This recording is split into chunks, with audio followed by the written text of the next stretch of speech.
de suite, magazine.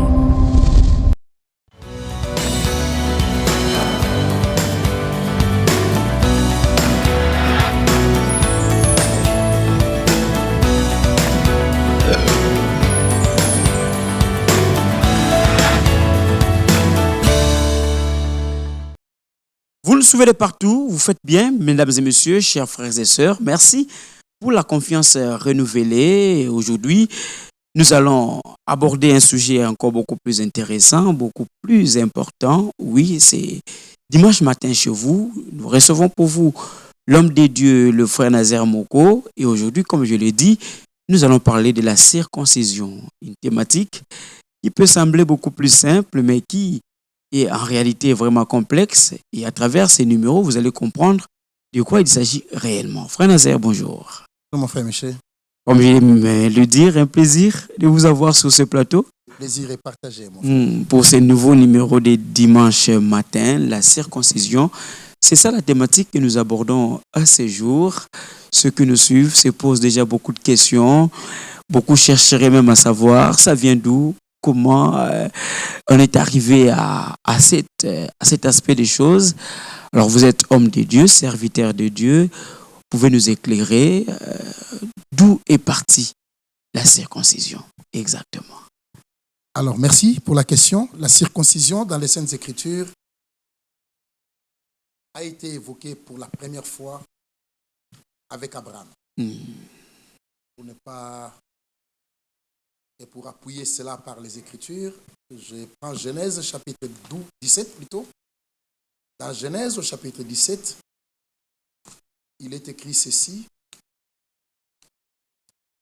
Genèse chapitre 17, le verset 9. Déjà, Dieu dit à Abraham, toi tu garderas mon alliance, toi et tes descendants après toi, selon leur génération. Mais vous verrez que le terme alliance est déjà mentionné un peu plus haut. Déjà au verset 1er, commençons carrément au verset 1er. Lorsqu'Abraham fut âgé de 99 ans, le Seigneur apparut à Abraham et lui dit, je suis le Dieu Tout-Puissant, marche devant ma face et sois intègre.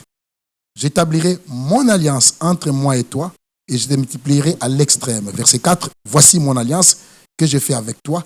Verset 7, j'établirai mon alliance entre moi et toi et tes descendants après toi. Et verset 9, Dieu dit à Abraham, toi tu garderas mon alliance, toi et tes descendants après toi selon leur génération. C'est ici mon alliance que vous garderez entre moi et vous. Et la postérité, ta postérité après toi, tout mâle parmi vous sera circoncis. Vous vous circoncirez et ce sera un signe d'alliance entre moi et vous. À l'âge de 8 jours, tout mâle parmi vous sera circoncis selon vos générations, qu'il soit né dans la maison ou qu'il soit acquis à prix d'argent de tout fils d'étranger, sans appartenir à ta race. On devra circoncire celui qui est né dans la maison et celui qui est acquis à prix d'argent. Et mon alliance sera dans votre chair, une alliance perpétuelle. Et enfin, le verset 14, un mâle incirconcis qui n'aura pas été circoncis dans sa chair, sera exterminé du milieu de son peuple. Il aura violé mon alliance. Donc c'est Dieu qui l'impose à Abraham comme signe d'alliance. Comme signe d'alliance, pour dire qu'il y a une signification, il y a une explication qui pouvait être attachée à ces signes. Effectivement, puisque le Seigneur avait appelé Abraham, il lui a adressé une vocation inconditionnelle. Abraham ne le savait même pas, mais le Seigneur vint à Ur en Chaldée, il l'appela et il lui fait sortir pour l'amener dans un pays qui devait lui donner comme héritage et il lui a fait des promesses. Maintenant, c'est le même Dieu, à 99 ans, qui vint vers cet homme pour lui dire, il y a une alliance. Il y a une alliance que j'établis entre moi et toi. Mais il faut que tu puisses porter le signe de cette alliance dans ta chair. Et le signe qu'il a voulu établir, qu'il a imposé à Abraham, c'est la circoncision. Un signe de la chair, d'abord. Mais quelles étaient exactement les caractéristiques de cette circoncision que le Seigneur venait d'établir comme un signe de son alliance avec Abraham? Merci pour la question. Si vous regardez très bien, la circoncision ne concerne que les mâles. Ça ne concernait que des hommes. c'était, on devait trancher les prépuces de l'organe masculin. Et les caractéristiques principales, c'est que d'abord, c'est une action ou un acte qui était dans la chair. Et celui qui était circoncis, il subissait cet acte-là dans la chair. C'est la première caractéristique. La deuxième, c'est qu'un homme ne pouvait pas se circoncire lui-même. Un homme ne peut pas se circoncire. Donc, on doit te circoncire. Ça, c'est la deuxième caractéristique. La troisième, comme nous l'avons dit au début de l'émission, c'était un signe extérieur visible de l'alliance entre Dieu et l'homme. Et la quatrième caractéristique, c'est que c'était un processus irréversible. Un incirconcis ne peut plus jamais... Non, que dis-je? Un homme circoncis ne peut plus jamais redevenir incirconcis. C'est fini. Donc, quand un homme était circoncis, c'était fini. Il ne pouvait plus redevenir un incirconcis. Et la dernière caractéristique, c'est qu'avec la circoncision imposée par Dieu à Abraham, le monde était directement divisé en deux groupes de gens. Oui. D'un côté, les incirconcis et de l'autre côté, les circoncis. Alors, dans ces cadres-là, on peut comprendre que le Seigneur annonçait déjà à Abraham que l'alliance qu'il traitait avec lui n'était pas une alliance passagère, mais plutôt une alliance éternelle, puisque c'était irréversible. C'était irréversible dans la chair. Dans la chair. Mais ça présageait une autre alliance et une autre circoncision. Quand vous regardez dans le Nouveau Testament, l'Écriture parle d'une autre circoncision. Vous verrez qu'ici, par exemple, déjà dans l'Ancienne Alliance, ça perdurait au niveau des enfants d'Israël. Ils devaient obligatoirement respecter cela. À l'âge de 8 jours, tout mâle devait être circoncis. Déjà, lui-même, Abraham, il l'a respecté quand il a eu Isaac. Genèse chapitre 21, je pense. Laissez-moi prendre cela. Genèse chapitre 21, oui, c'est cela. Au verset 4. Abraham circoncit son fils Isaac, âgé de 8 jours, comme Dieu le lui avait ordonné. Moïse était distrait. Il avait perdu de vue de circoncire son fils. Et Dieu a failli frapper. Exode chapitre 4. Dans Exode chapitre 4, verset 24, je pense, oui, verset 24. Pendant le voyage, en un lieu où Moïse passa la nuit, le Seigneur l'attaqua et voulut le faire mourir. Séphora prit une pierre aiguë, coupa les prépuces de son fils et le jeta aux pieds de Moïse en disant: tu es pour moi un époux de sang. Et l'Éternel, le Seigneur, le laissa. C'est alors qu'elle dit: époux de sang, à cause de la circoncision. Du fait que Moïse avait perdu de vue de circoncire son fils, acte que Dieu avait imposé pour tout mâle à l'âge de 8 jours, et Séphora s'est rendu compte que ça devait être à cause de ça que Dieu voulait frapper Moïse. Directement, il a pris une pierre tranchante et l'a coupé les prépuces de son fils et l'a jeté aux pieds de Moïse. Et là, Dieu épargna Moïse. Parce que Séphora avait compris. Oui, parce que Séphora avait compris. Mais ceux qui nous suivent peuvent se demander pourquoi pas le premier jour, pourquoi pas le troisième, seulement le 8e jour. Seulement le 8e jour. Pourquoi pas le premier, pourquoi pas le deuxième, pourquoi pas le seulement le 8e jour? Seulement le 8e jour. Même le Seigneur Jésus, le 8e jour, il est passé par la même chose. Pourquoi le 8e jour? Rentrons dans Genèse, là où on en parle. Genèse chapitre 17, effectivement, comme vous l'avez dit, Genèse chapitre 17, verset 12. À l'âge de 8 jours, tout mâle parmi vous sera circoncis. Pourquoi pas le premier? Pourquoi pas le deuxième? Pourquoi pas le troisième? Pourquoi seulement le 8e jour? Il y a ce qu'on appelle la prothrombine. La prothrombine, c'est une protéine du plasma sanguin dont le taux est de près de 30% dans un homme. Une protéine qui aide la coagulation du sang. Mais les hommes de science sont arrivés à se rendre compte que le 8e jour, chez les mâles, le 8e jour, cette protéine atteint un taux de plus de 110% de son niveau normal. C'est-à-dire que la coagulation est beaucoup plus facile. Beaucoup plus facile le 8e jour. C'est Dieu qui a permis ça. Que cette protéine, pas le 7e, pas le 20e, pas à 30 ans, pas à 40 ans, mais le 8e jour, cette protéine atteint une proportion très élevée, au point où elle arrive à atteindre plus de 100%, 110% de son niveau normal. La coagulation est facile, donc il y a moins de risques d'hémorragie le 8e jour. Alors le Dieu créateur qui a créé le corps et qui a disposé tout ça, c'est comme ça qu'il a imposé en disant le 8e jour. Donc il savait pourquoi. Il savait pourquoi. Là, c'est un aspect important. On a vu même beaucoup d'autres peuples ont copié. Ont copié cet aspect des choses. Lorsqu'on rentre même chez les Romains, c'était le 8e jour.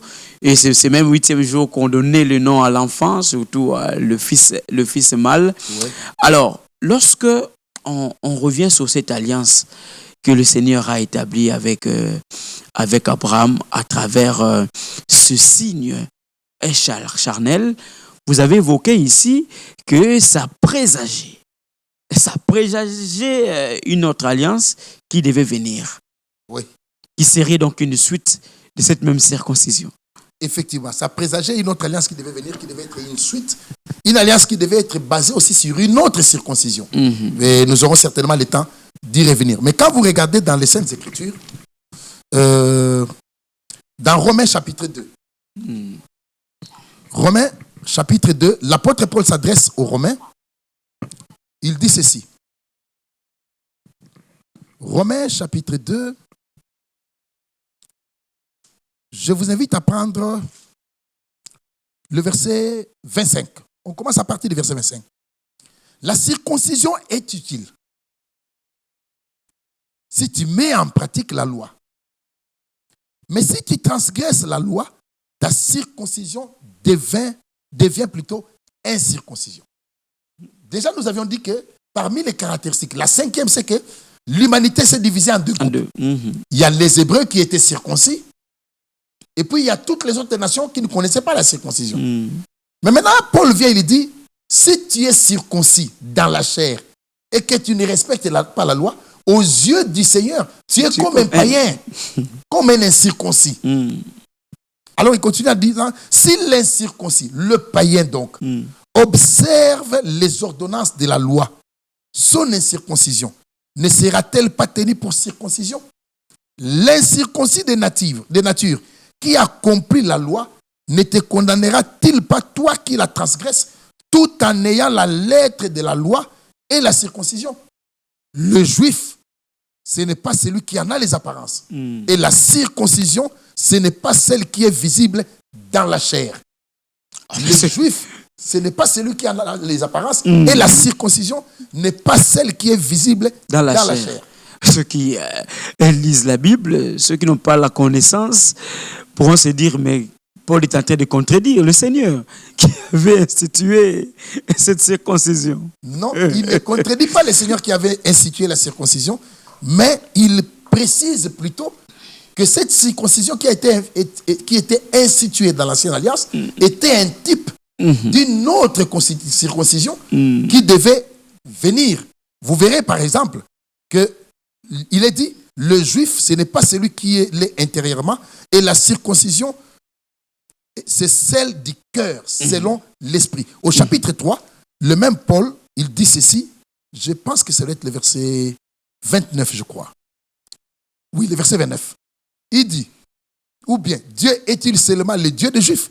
Ne l'est-il pas des païens? Oui, il est aussi des païens, puisqu'il y a un seul Dieu qui justifiera par la foi les circoncis et par la foi les incirconcis.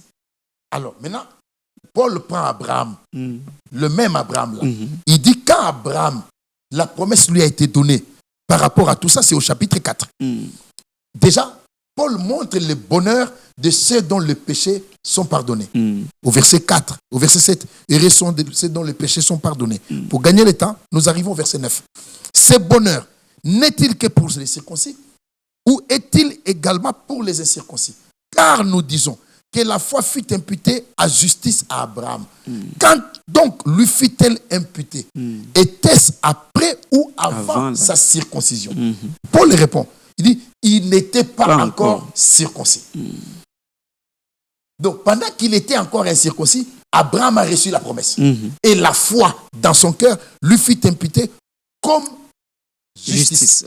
Alors, il était incirconcis. Il reçut les signes de la circoncision comme sceau de la justice qu'il avait obtenu par la foi quand il était incirconcis, afin d'être le père de tous les incirconcis qui croient. C'est l'élément nouveau qui s'ajoute. De tous les incirconcis qui croient. Qui croient. Quoi qu'il soit incirconcis, mais qui croient. Pour que la justice leur soit aussi imputée. Et les pères des circoncis, qui ne sont pas seulement circoncis, ça ne suffit pas, dans la chair donc, mais encore qui marchent selon les traces, sur les traces de la foi de notre père Abraham quand il était incirconcis. Donc la foi a été mise en évidence comme élément capital. Donc la circoncision dans la chair a été automatiquement reléguée dans un autre rang, dans un second rang. C'est comme ça que Paul vient dans les Galates, il dit merveilleusement ce qui suit. Galates chapitre 5. Galates chapitre 5. L'apôtre dit ceci. Galates chapitre 5, verset 6. Car en Jésus-Christ, ni la circoncision, ni l'incirconcision n'ont de valeur. Nous disons bien la circoncision dans la chair. L'incirconcision par rapport à la chair.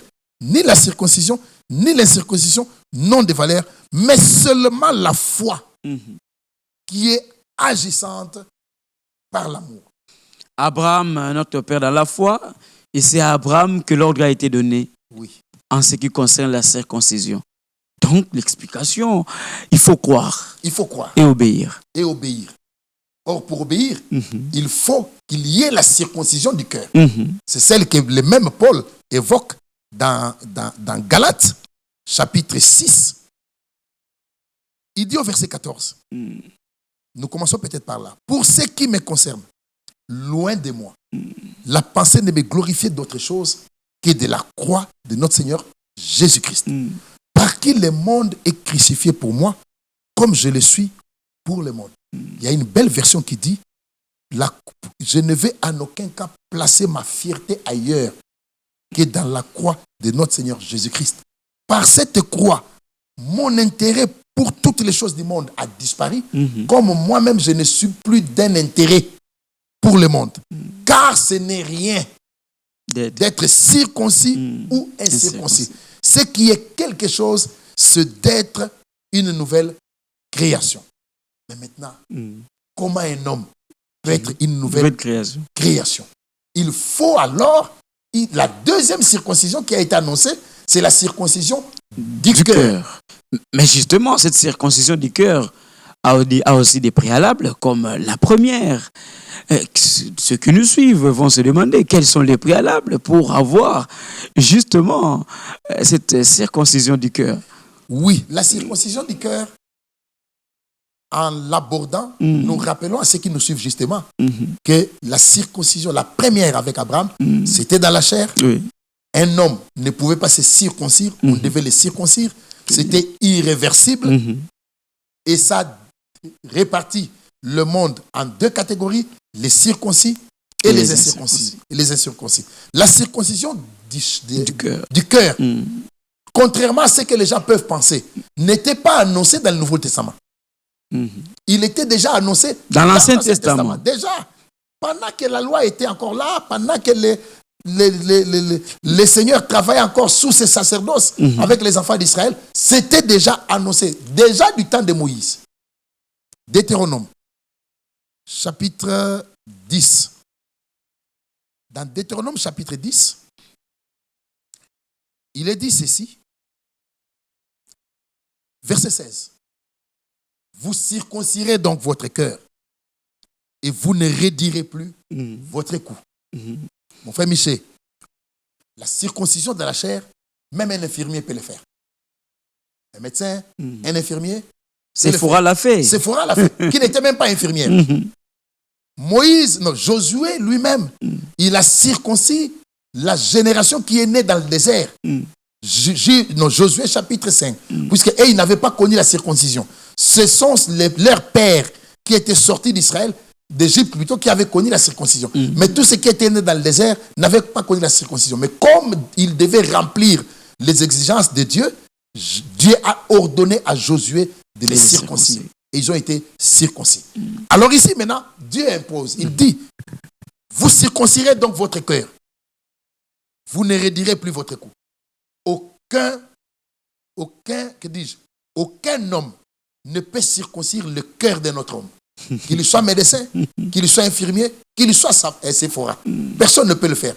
Déjà, une question biblique vient d'être posée. Et la question biblique doit avoir une réponse biblique. Et la réponse biblique est dans le même livre au chapitre 30. Dans Deutéronome toujours. Toujours dans Deutéronome, chapitre 30. Dieu dit au verset 6, « Le Seigneur ton Dieu circoncira ton cœur. » Donc, il s'est réservé lui-même le pouvoir de circoncire le cœur. Le Seigneur ton Dieu circoncira ton cœur et le cœur de ta postérité afin que tu sois rendu capable d'aimer le Seigneur ton Dieu de tout ton cœur, de toute ton âme, afin que tu vives. Donc, l'obéissance évoquée, qui est liée à l'amour divin, car celui qui aime Dieu obéit à sa parole. Or, pour aimer Dieu, il faut que Dieu te rende capable de l'aimer. Et pour que Dieu te rende capable, il doit circoncire ton cœur. Ah donc, la première était faite par l'homme. Oui. La deuxième, Dieu lui-même prend la charge. Dieu lui-même prend la charge. Et comme le dit Paul dans Colossiens chapitre 2, Dieu lui-même prend la charge. Dans Colossiens chapitre 2, il dit ceci dans les Saintes Écritures. Et c'est merveilleux, mon frère Michel. Colossiens chapitre 2, verset 9, déjà. Car en lui habite corporellement toute la plénitude de la divinité. Vous avez tout pleinement en lui qui est le chef de toute domination et de toute autorité. Et c'est en lui que vous avez été circoncis. D'une circoncision que la main n'a pas faite, mais de la circoncision de Christ qui consiste, alors là il donne l'explication, qui consiste dans le dépouillement du corps de la chair, ayant été enseveli avec lui par le baptême, vous êtes aussi ressuscités en lui et avec lui par la foi en la puissance de Dieu qui l'a ressuscité des morts. Vous qui étiez morts par vos offenses et par l'incirconcision de votre chair, il vous a rendu à la vie avec lui en nous faisant grâce pour toutes nos offenses. Un détail qui s'ajoute, c'est Dieu qui circoncis, oui, mais en Christ. Dieu qui circoncis en Christ. À travers Christ. Comme c'était le cas pour la première circoncision, oui, celle-ci est aussi irréversible. Un circoncis en Christ ne peut jamais redevenir un incirconcis. Un homme né de nouveau ne peut jamais redevenir un païen. Impossible. Ça veut dire que le salut est éternel. Le salut est éternel. Le salut que le Seigneur lui-même accorde à l'humanité. Oui. Parce que Christ est mort une seule fois. Une seule fois. Et il a accordé ce salut par amour. Comme le dit Paul toujours aux Romains. Il dit d'ailleurs, Dieu a manifesté son amour envers nous. En ce que lorsque nous étions encore des pécheurs, Christ est mort pour nous. Le salut, le pardon, la rédemption ont précédé même notre naissance. Donc la circoncision du cœur, il faut être placé sous le coup de la parole de Dieu. Il faut être placé sous le coup de la parole de Dieu, recevoir la sémence de la parole pour naître. Puisque toute naissance doit avoir au préalable une sémence. Et Jésus, quand il a parlé de la nouvelle naissance avec Nicodème, ça a perturbé Nicodème. Puisque Nicodème, comme vous le verrez dans Jean chapitre 3, Nicodème vint de nuit. Cette histoire est très intéressante. Mais il y eut un homme d'entre les pharisiens, nommé Nicodème, un chef des Juifs, qui vint, lui, auprès de Jésus de nuit. Il avait peur des autres. Et lui dit, Rabbi, nous savons.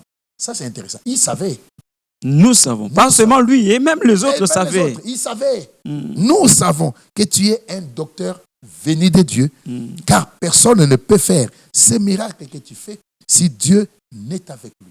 Il y avait un entretien entre deux docteurs. Le docteur de Dieu et le docteur d'Israël. Nicodème n'était pas un docteur d'Israël. Nicodème était le docteur d'Israël. À la différence de Gamaliel, qui était un docteur de la loi.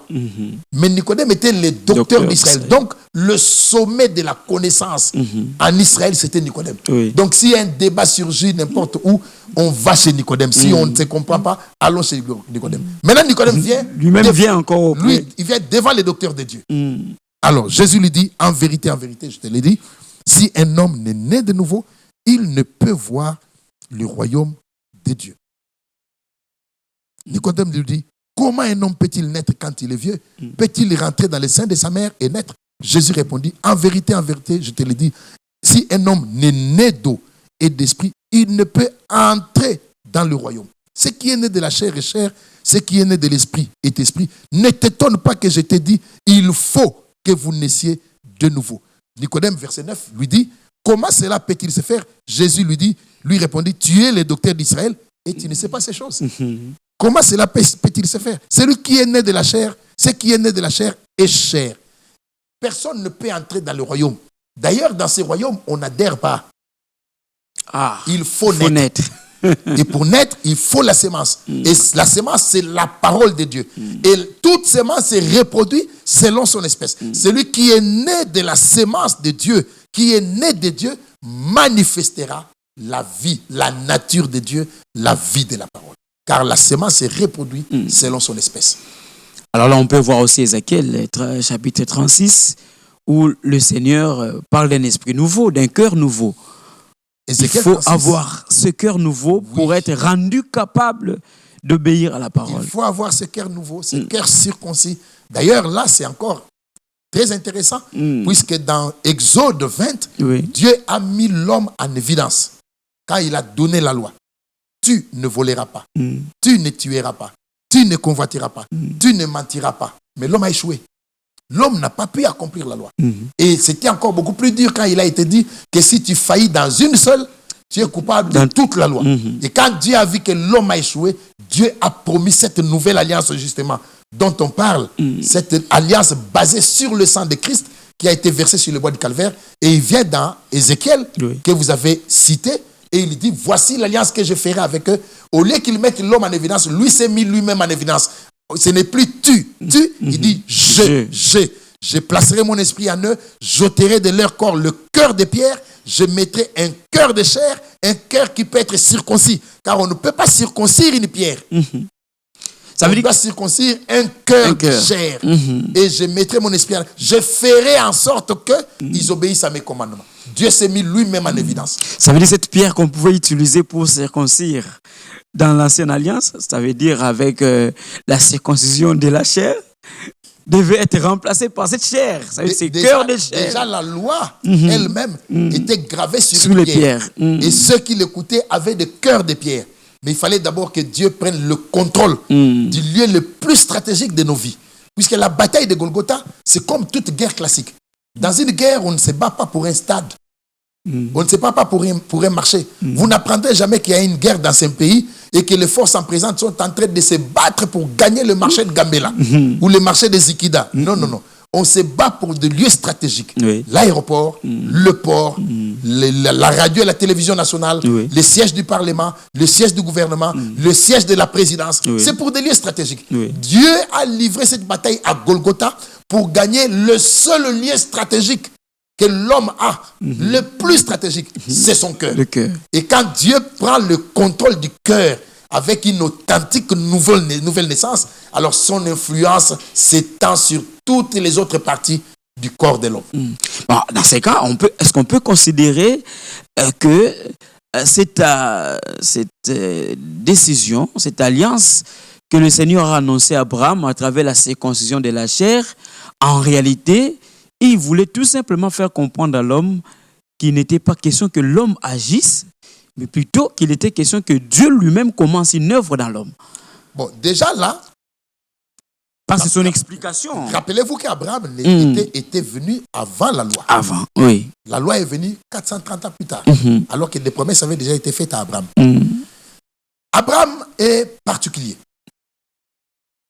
Abraham a été appelé sans le vouloir, sans le chercher. Dieu a fait une grande campagne d'évangélisation à Ur en Chaldée pour aller chercher un homme. Mhm. Mais dès leur première rencontre, dans Genèse 12, Mhm. Dieu lui fait des promesses et il intègre les païens, ceux qui devaient être appelés incirconcis plus tard, Mhm. les nations. Dieu les intègre dans la promesse qu'il fait à Abraham. Abraham. Il lui dit déjà, toutes les familles de la terre, toutes les nations de la terre seront bénies en toi. Et Paul vient, il prend ça dans Galates chapitre 3, il dit, ceux qui croient sont bénis avec Abraham le croyant. Donc maintenant, il faut suivre la vie d'Abraham et voir comment Dieu a cheminé avec Abraham. Beaucoup de choses qui ont été faites avec Abraham étaient des types de ce que Dieu devait faire avec le croyant aujourd'hui. Voilà pourquoi les croyants du Nouveau Testament ne sont pas attachés à Abraham l'hébreu, ils sont plutôt attachés à Abraham le croyant. Donc Jésus avait raison de l'annoncer alors en disant j'ai encore d'autres brebis et celles-là ne sont pas de cette bergerie mais il faut que je les ramène. Oui, il faut que je les ramène puisque Israël qui a bénéficié de cette faveur, de cette grande visitation, il l'a rejeté. Alors Paul va leur dire dans Acte 13, c'est à vous premièrement. C'est à vous premièrement que ce salut a été annoncé. Mais puisque vous vous jugez vous-même indigne de la vie éternelle, voici, nous nous tournons vers le païen, car Dieu savait que parmi les païens, il y en a qui l'avaient intégré dans son plan de salut, il y en a qui étaient des parties prenantes, des composantes de son glorieux plan de salut et qui sont jusqu'aux extrémités de la terre. Alors il fallait que la prédication du message du salut soit apportée jusqu'aux extrémités de la terre afin que ces élus prédestinés par Dieu qui sont aux extrémités de la terre, qu'ils croisent le chemin de la vérité, qu'ils viennent à la repentance et qu'ils expérimentent le salut à travers de l'œuvre qui a été accomplie sur le bois du calvaire. Donc quand il parlait à Abraham, il nous voyait déjà nous. Voilà pourquoi on nous lie à Abraham le croyant et non Abraham l'hébreu. Et non Abraham l'hébreu. Et en croyant, Dieu nous justifie comme il l'a fait à Abraham le croyant. Cela nous est imputé aussi à justice. Non seulement puisque nous sommes incirconcis, non, mais puisque nous avons la foi, la même foi qu'Abraham. Et même les circoncis d'aujourd'hui, les juifs donc, la seule circoncision de la chair ne leur suffit pas. Ils doivent marcher sur les traces d'Abraham, notre père, quand il était incirconcis. Dieu a pris le deux. La promesse est donnée avant qu'il ne soit circoncis. Et il ajoute la circoncision comme sceau de l'alliance. Pour que et les incirconcis et les circoncis, tous se retrouvent dans Abraham. Les uns se retrouvent dans Abraham le croyant. Dans Abraham le croyant. Et nous aimerons nous accrocher sur cet aspect-là. C'est là qu'il y a de grandes expériences. Parce qu'il faut croire. Il faut accepter ce que Dieu dit. Il faut croire, il faut accepter ce que Dieu dit. Et Dieu salue.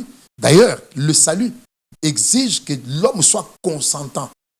Dieu dit dans Ésaïe, chapitre 1er au verset 18, si vous êtes consentant, il a dit, venez et plaidons. Si vos péchés sont rouges comme les cramoisis, ils deviendront comme la neige. S'ils sont comme la pourpre, ils deviendront comme la laine. Et il dit, si vous êtes consentant et obéissant, donc l'homme doit consentir, il doit dire oui à l'appel divin. Il doit dire oui. Si l'homme ne dit pas oui, Dieu ne peut rien faire pour lui. L'homme doit dire oui pour que Dieu agisse. Il doit accepter l'offre. L'homme doit accepter. L'offre, ça veut dire que Dieu donne à l'homme la possibilité de choisir. Tout en lui fournissant un conseil. Je mets devant toi la vie et la mort, la bénédiction et la malédiction. Mais voici le conseil. Il lui dit, choisis la vie afin que tu vives. Alors si dans la chair, la circoncision avait des impacts, c'est-à-dire la circoncision du cœur a aussi des résultats palpables. La nouvelle naissance n'est pas une théorie. Elle est une réalité. Ceux qui ont connu un homme quand il était païen, quand cet homme passe par la nouvelle naissance, ils vont remarquer que cet homme est réellement né de nouveau.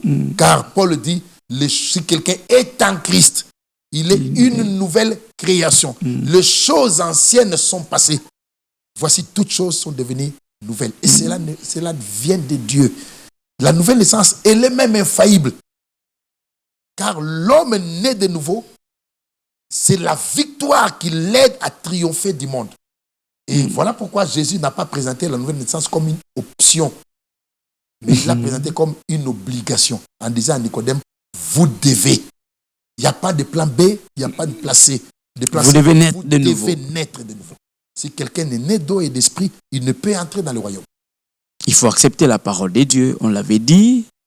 Il faut être sous l'écoute de cette parole. Oui. Il faut se laisser conduire par l'Esprit de Dieu. Et c'est dépouiller du vieil être, du vieil homme, qui se corrompt par les convoitises. Alors qu'en même temps, on voit que le Seigneur lui-même prend la charge en ce qui concerne la nouvelle circoncision. L'œuvre salvatrice, dans sa globalité, est totalement sous la charge du Seigneur. Totalement sous sa responsabilité. C'est comme ça que le salut, c'est par grâce. Amen. C'est comme ça que le salut, c'est avec la miséricorde de Dieu. Il est question du Dieu qui est riche en miséricorde. C'est lui qui a pris la pleine responsabilité de venir sauver l'homme. L'homme ne peut pas se sauver. De la même manière que dans la chair, l'homme ne peut pas se circoncire, de la même manière, dans le cœur, l'homme ne peut pas se circoncire. Il fallait que Dieu intervienne lui-même. Dieu est intervenu. Il a sauvé l'homme. Et l'homme, aujourd'hui, on se rend compte que il y a de ces hommes qui ne veulent pas accepter le Seigneur, qui ne veulent pas accepter Dieu. L'homme se crée sa propre religion. Malheureusement, déjà Christ sur la terre n'a pas pu convaincre tout le monde à le suivre. D'aucuns l'ont qualifié de Belzébul, d'autres on voyait uniquement les fils du charpentier. Déjà lui, il n'a pas pu convaincre tout le monde de le suivre. C'est comme ça que l'appel d'amour qui est lancé, c'est comme un filet dans l'eau. Quand vous lancez un filet dans l'eau, c'est pas tout qui sort. C'est pas tout qui sort. Et même quand vous amenez des choses sur les rivages, il y a possibilité de trier. Pour voir ce qui est beaucoup plus important. Donc l'appel qui est lancé, vous savez, regardez ce qui s'est passé avec Lot. Dieu vient à Sodome pour chercher Lot. Lot est sorti avec sa femme, avec ses deux filles.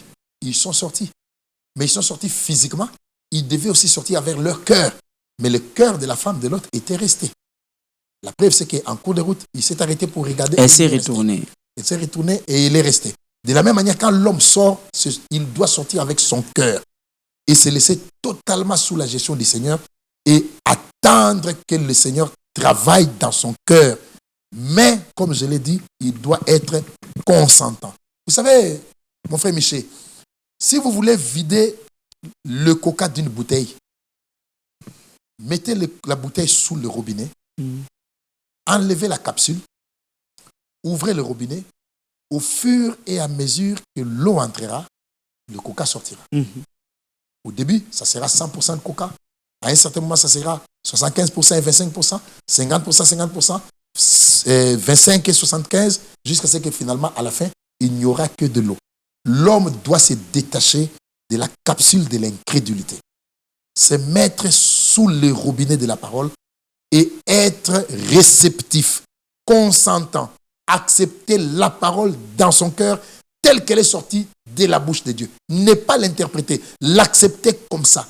Et au fur et à mesure que la parole entrera dans un cœur qui croit, la vie du monde sortira. Et à la fin, l'homme sera saint et irréprochable devant Dieu. Car c'est le but que le Seigneur poursuit et il l'atteindra avec les élus. La foi vient de ce qu'on entend. Ce qu'on entend vient de la parole de Christ. Comme vous l'avez dit, il faut qu'il y ait des serviteurs. Il faut qu'il y ait des hommes mandatés par Dieu lui-même pour amener le peuple de Dieu à accepter la parole, à accepter le Seigneur et à vivre cette parole. Oui, j'ai préparé un exemple naturel. Puisqu'il est question de la sémence. La sémence d'un homme vient de son corps. Elle vient de son corps. Il faut qu'il y ait un membre du corps pour donner la sémence, pour que l'homme accepte. Il faut qu'il y ait des serviteurs, des hommes que Dieu a responsabilisés, des hommes dont certains ont reçu un mandat direct de la part du Seigneur, d'autres ont reçu un appel du cœur pour venir à la prédication, mais qui se mettent devant le peuple, qui prennent cet évangile d'amour, cette parole d'amour, cet évangile du salut, et qui l'annoncent au peuple pour leur montrer le côté miséricordieux du Seigneur, où il dit qu'il n'impute pas à l'homme ses offenses, l'homme n'a qu'à venir. Le reste, c'est sous la responsabilité du Seigneur. On se rend compte, beaucoup le font avec la tête. Ça viennent raconter des histoires au lieu de prêcher cette parole qui doit toucher les cœurs pour transformer ces cœurs. Malheureusement, le Seigneur l'avait déjà annoncé qu'il devait y avoir de faux. Malheureusement, il y a de faux, malheureusement. Et il y a des hommes qui sont devant de faux prophètes, de faux oints, et qui sont sincères pourtant, des hommes qui sont sincères, qui, en allant écouter ces hommes, ils croient qu'ils vont écouter la parole, alors que ce qu'il leur est dit n'est pas la parole. Et vous savez, cette écriture que vous avez citée, je l'ai dit pour nos amis téléspectateurs qui nous suivent, dans Romains chapitre 10, la foi vient de ce qu'on entend.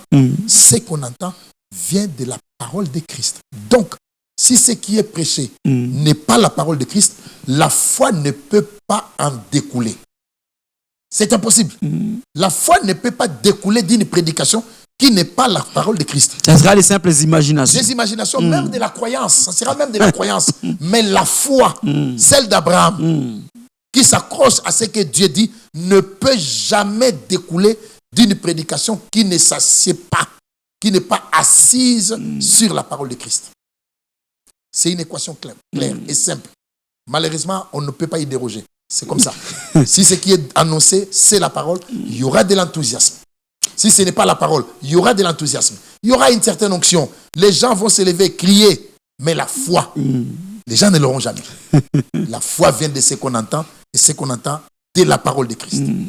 Voilà, très chers frères et sœurs, vous qui êtes en train de nous suivre, vous comprenez qu'il était ici ou qu'il est question de la circoncision.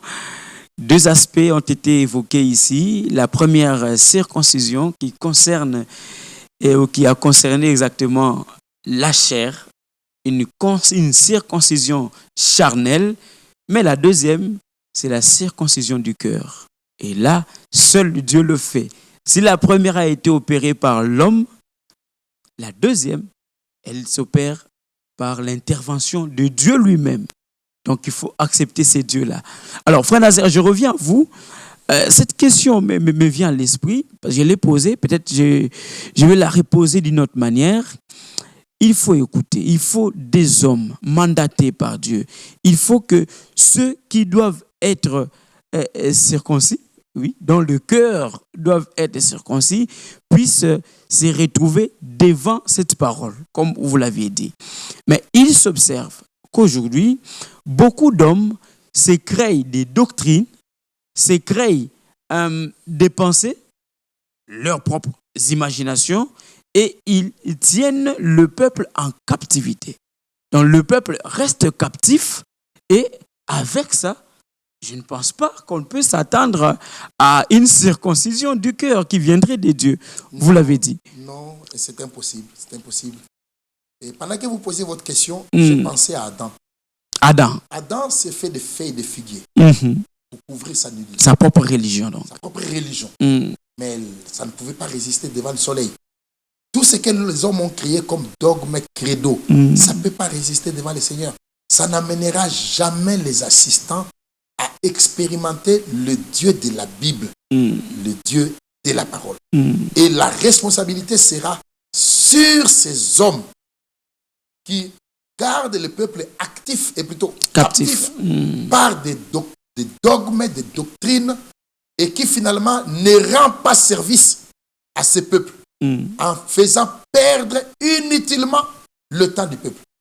Vous savez, comme nous l'avons dit tantôt là, il y en a qui vont à l'église en toute sincérité, mais ils iront sincèrement en enfer, puisqu'ils sont tombés entre les mains des escrocs spirituels. Les escrocs spirituels existent. Aujourd'hui, on distrait le peuple avec la prédication sur le mariage, sur la bénédiction, sur le voyage. Dieu bénit, mon frère Richet, mon frère Michel. Dieu bénit. Dieu donne des visas. Dieu donne des voyages. Dieu donne des mariages. Dieu donne du travail. Mais Dieu ne peut pas quitter son trône pour venir sur la terre uniquement pour donner des visas aux gens. Si Dieu est venu sur la terre, c'est plus qu'il avait besoin de l'âme de la personne. Et l'éternité a beaucoup plus de valeur que tout ce qu'un homme peut gagner, surtout quand on a miroité On lui a miroité des choses à travers des prédications qui n'ont aucune assise biblique. Malheureusement, le faux doit être là pour qu'on apprécie la valeur du vrai. Malheureusement. Malheureusement, mais nous arrivons déjà à la fin. Et ceux que nous suivent doivent retenir quoi exactement? Parce que nous nous rendons finalement compte qu'il est question du salut. L'homme doit donner son cœur à Dieu pour être sauvé. L'homme doit donner son cœur à Dieu pour être sauvé. Et ceux qui suivent doivent retenir ceci. Évitons de nous créer une religion. Ça ne nous avancera pas. La religion n'aide même pas les religieux. Même les religieux eux-mêmes ne peuvent pas être aidés par la religion. Comme on l'a dit pendant l'émission, dans le royaume, on n'adhère pas. Ce n'est pas par un registre d'adhésion ou par une carte signée par un pasteur que vous entrerez. Dans ce royaume, il faut naître. Et pour naître, il faut accepter la sémence de la vérité qui est la parole vivante et permanente de Dieu. Et Pierre en parle. Pour terminer, comme vous l'avez dit, mon frère Michel, Pierre en parle. Acceptez que je puisse prendre cette dernière écriture. Allez-y. Pierre en parle et il dit ceci. Dans 1 Pierre, au chapitre 1er, verset 22, ayant purifié vos âmes en obéissant à la vérité, pour avoir un amour fraternel sincère, aimez-vous ardemment les uns les autres de tout votre cœur. Puisque vous avez été régénérés. Vous avez été régénérés non par une sémence corruptible, mais par une sémence incorruptible. Quelle est cette sémence? Par la parole vivante et permanente de Dieu. Et le verset 24 interpelle. Car toute chair est comme l'herbe. Toute sa gloire comme la fleur de l'herbe.